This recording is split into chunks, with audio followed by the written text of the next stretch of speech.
कक्षा 6 पाठ 1 पद्य खंड से पुनराभ्यास। प्रकृति की सुंदरता। प्रकृति अनुपम, आश्चर्यजनक, बहुमूल्य रत्नों से समाहित है।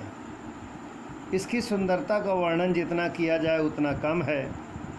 फिर भी कुछ विद्वान कवियों ने, श्रीधर पाठक जी ने इसकी सुंदरता का वर्णन किया है।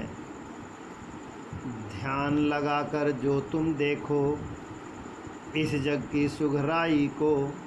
कवि का ये विचार है, अगर संसार को बड़े ध्यान से तुम देखोगे तो पाओगे ये संसार बहुत ही सुघर है, अनुपम है, अति श्रेष्ठ है।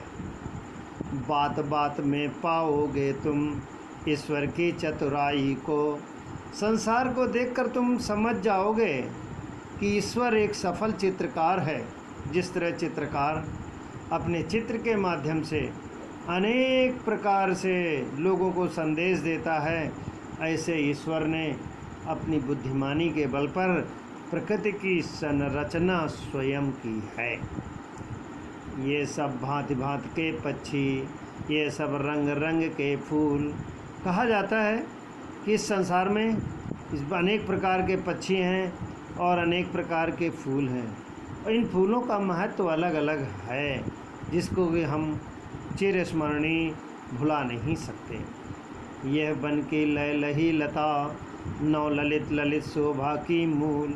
ये जो जंगल हैं, वन हैं, इनमें इतनी हरियाली है, इतने पेड़ पौधे हैं कि इन पेड़ पौधों की सुंदरता का वर्णन जिह्वा द्वारा किया नहीं जा सकता, क्योंकि ये अनुपम ईश्वर रूपी चितेरे के द्वारा निर्माणित की गई है।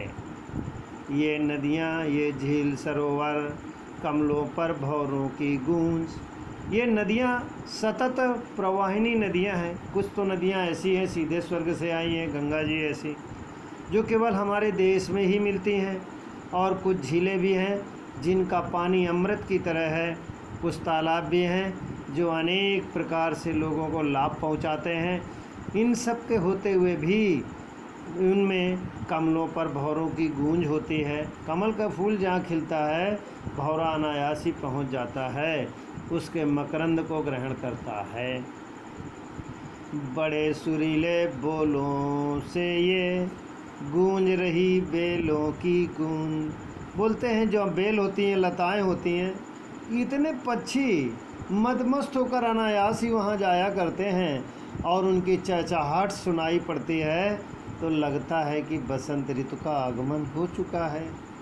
ये पर्वत की रम्य शिखाएँ शोभा सहित चढ़ा उतर। कहते हैं इस संसार में जो पर्वत हैं इतने सुंदर हैं कि मानो ऐसा लगता है कुछ पर्वत ऊंचे हैं, कुछ नीचे हैं। बिल्कुल ईश्वर रूपी चित्रकार ने इसको संवार कर बड़ा उतार चढ़ाव का ध्यान दिया है।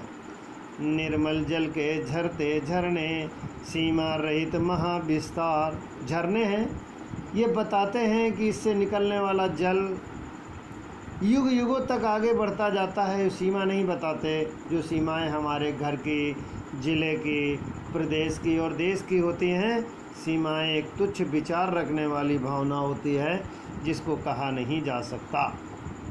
6 प्रकार की ऋतुओं का आना। हमारे यहाँ ऋतुएं 6 प्रकार की हैं। उनमें से बसंत ऋतु को ऋतुराज कहा जाता है। ये छह ऋतुएं 2-2 महीने की होती हैं, अपना अनुपम प्रभाव डालती हैं। नित्य नवीन शोभा के संग हर ऋतु में एक नई सुंदरता आती है, जिसे मानव महसूस नहीं कर पाता, केवल स्वार्थ में टिका रहता है। पाकर समय वनस्पति फलना, रूप बदलता रंग बिरंग। बोलते हैं वनस्पतियाँ, पेड़ पौधे, समय समय पर इनमें फल लगते हैं, समय समय पर फूल आते हैं, और ये दिन रात सुख दुख का अनुभव कराते हैं। कितना अच्छा लगता है। सूर्य चंद्र की शोभा अद्भुत। इस संसार में 2 चीज़ें बड़ी अद्भुत हैं। सूर्य के प्रकाश, अगर सूर्य का प्रकाश नहीं रहेगा तो सहारा जैसा रेगिस्तान हो जाएगा। और चंद्र की शोभा अद्भुत। चंद्रमा रात में अपनी कलाओं के माध्यम से बढ़ता है, कुछ दिनों बाद घटता भी है। जिसकी कलाएं बढ़ने और घटने की प्रक्रिया हमारे देश में, हम देश में क्या पूरे संसार में चलती रहती है। बारिशें आना दिन रात, समय समय पर दिन भी आता है रात भी आती है। परिक्रमाएं करते हैं, पृथ्वी हमारी परिक्रमा करती रहती है, दिन रात आते रहते हैं। इत्यों अनंत तारा मंडल से, बोलते क्या बताएं, आसमान में इतने तारा मंडल हैं, इनको गिना नहीं जा सकता। जैसे समाज में अनेक प्रकार के लोग रहते हैं, अच्छे अच्छे कर्मों को करते हैं तो उनको याद करते हैं, और दुष्टों को केवल हम वहीं देखकर भूल जाते हैं। सज जाना रजनी की गात, रात में जब रजनी रात आती है कितना सुंदर लगता है। बच्चों को दोहराना है और परीक्षा की आगे अपनी तैयारी करते रहे।